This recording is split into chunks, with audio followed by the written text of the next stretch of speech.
2 Mercedes गाड्या मिळाल्या की ठाकरेंकडे एक पद मिळतं. मराठी साहित्य संमेलनाच्या कार्यक्रमामध्ये बोलताना नीलम गोऱ्हेंचा गंभीर आरोप.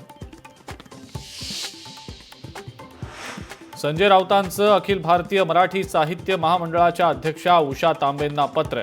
साहित्य संमेलनाच्या व्यासपीठाचा राजकीय गैरवापर झाल्याचा राऊतांचा आरोप. संजय राऊतांचा संजय नहार यांना फोन. नीलम गोऱ्हेंच्या वक्तव्यावर व्यक्त केली नाराजी.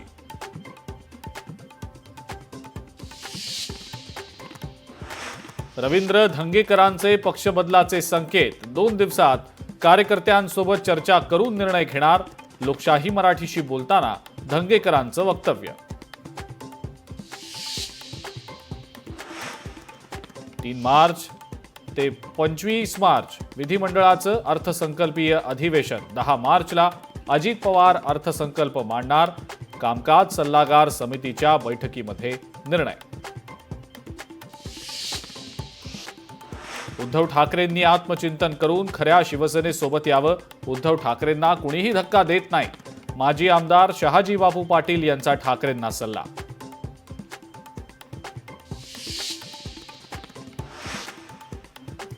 काँग्रेसच्या टिळक भवनात बैठकांचा सिलसिला.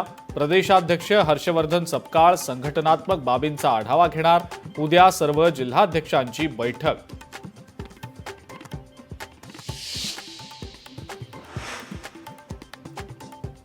संतोष देशमुख हत्या प्रकरणात न्याय मिळत नाही तोपर्यंत स्वागत सत्कार स्वीकारणार नाही.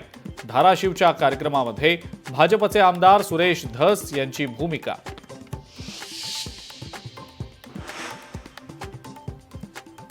शिवसेनेचे सर्व नेते उद्या प्रयागराजच्या दौऱ्यावर. एकनाथ शिंदेंसह आमदार आणि खासदार महाकुंभमेळ्यासाठी उपस्थित राहणार.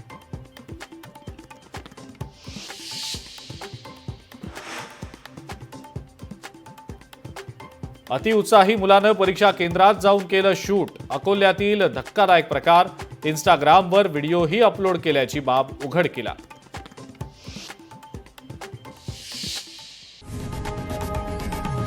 लोकशाही मराठी ऐका, पहा, जागरूक रहा.